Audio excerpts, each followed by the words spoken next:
Bonjour à toutes et tous.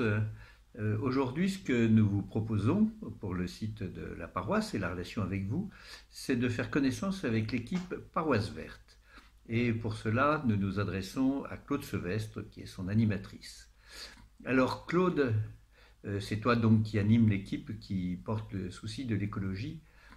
Concrètement, quel est le rôle de cette équipe? Qu'est-ce que tu peux nous dire de sa composition, de son fonctionnement? Raconte-nous un petit peu cette équipe, très brièvement. Alors, cette équipe Paroisse Verte, elle est née d'un groupe que avait appelé Alain Lautaudet, le curé de l'époque de la sortie de l'encyclique Laudato Si, pour voir comment, au niveau de notre paroisse, on pouvait mettre en œuvre les préoccupations portées par cette encyclique, préoccupations d'écologie intégrale auxquelles le pape François nous appelle. Et c'est une équipe qu'il a composée, je ne sais pas très bien sur quel principe, hommes, femmes, retraités, actifs, membres de l'EAP, voilà, personnes actives sur la paroisse ou moins actives. Et ce groupe, qui est à peu près le même, avec quelques départs et quelques arrivées, se retrouve, donc une dizaine de personnes se retrouvent à peu près tous les 2 mois, et nous faisons émerger des idées que nous proposons à l'EAP et que nous essayons de mettre en œuvre après, avec nos faibles moyens.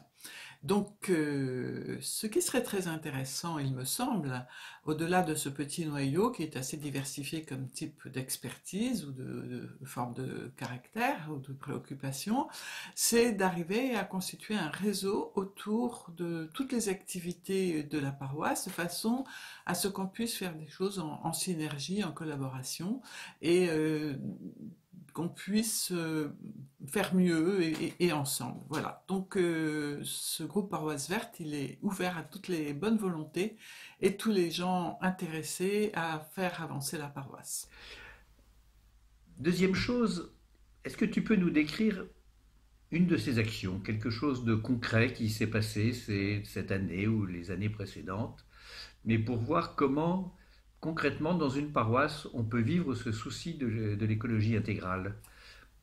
Alors nous proposons des actions et nous essayons d'en proposer qui couvrent l'ensemble du champ d'écologie intégrale. C'est pour ça qu'on essaye, on a le souhait que chaque année il y ait un groupe de lecture partage de l'encyclique Laudato Si pour aller se nourrir à la source et pour composer un vrai réseau de gens qui sont engagés. Par ailleurs, il y a deux actions qu'on a menées et que j'aime particulièrement. C'est nos 2 carèmes pour la planète.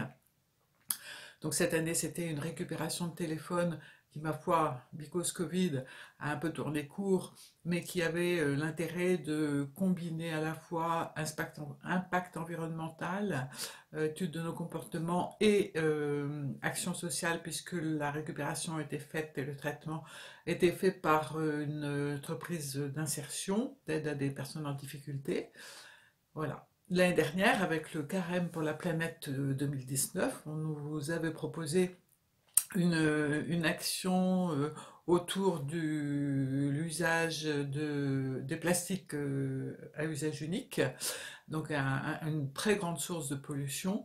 Et on vous avait fabriqué un kit pour chaque foyer avec des feuilles hebdomadaires à rapporter pour faire une consolidation des actions de chacun au niveau paroissial. Alors c'était intéressant parce qu'il y avait une réflexion sur nos comportements, il y avait un impact environnemental, il y avait une action individuelle et une mesure de l'action collective au niveau de la communauté paroissiale. Donc on sait que cette action a eu un impact fort en sensibilisation, parce que beaucoup d'entre vous nous en reparlez. Tout le monde n'a pas joué le jeu, enfin en fait très peu ont joué le jeu de rapporter leurs feuilles chaque semaine, et c'est un peu dommage parce que rien que la mesure des grandes bouteilles économisées à la planète dépasse la demi-palette en 40 jours. Et puis enfin, nous vivons cette crise du Covid-19. Est-ce qu'elle ne va pas faire se passer tout simplement l'écologie à la trappe? On a autre chose à faire, il y a plus urgent, il y a plus grave. Ou bien est-ce que, au contraire, On va se dire, mais attention, là, il y a un enjeu très très fort sur le plan de l'écologie intégrale et il faut absolument la remettre sur le devant de la scène. Qu'est-ce que tu as comme réflexion sur ce sujet à partager avec nous? Merci Yves de cette question. Oui, il y en aura un après et on espère qu'il arrive rapidement. Alors, il me semble qu'à titre individuel, l'expérience la plus extraordinaire, c'est celle du confinement, que nous vivons de façon si différente selon que nous sommes seuls ou à plusieurs, et à plusieurs avec des gens sans problème ou avec des gens difficiles. Donc, avec de l'espace, pas d'espace, des enfants, pas d'enfants, tout ça, ça fait que l'expérience est extrêmement variable. Peut-être que pour certains, c'était un moment de ressourcement, mais c'est pas pour tout le monde.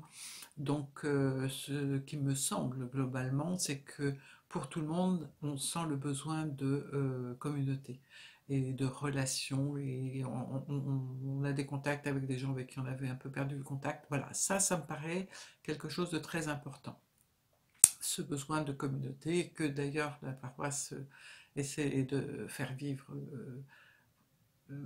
au jour le jour. Le second point qui me paraît le plus important dans le collectif, c'est cette redécouverte que la planète est un village et que nous sommes des humains habitants de la Terre, et que nous soyons en Chine ou en France, c'est pareil, c'est le même problème, les mêmes solutions, et voilà, nous sommes des habitants de la Terre, de la création unique. Et certes, la Terre n'est pas toute la création, mais quand même, il y a une unicité de la Terre qui nous fait appartenir à un même monde, et que nous sommes des frères humains. Et voilà. Alors, qu'est-ce qui va faire advenir de tout ça? Je ne suis pas sûre que ce soit l'environnement qui revienne en premier plan, mais plutôt la recherche d'une organisation durable qui corrige les grandes fragilités que nous connaissons, et grandes fragilités, grands déséquilibres qui sont quand même fortement liés à notre recherche de toujours payer moins cher. Et voilà, donc il y a peut-être à être raisonnable dans nos attentes pour qu'on ait des mondes plus équilibrés. Merci Claude, et puis peut-être un prochain rendez-vous.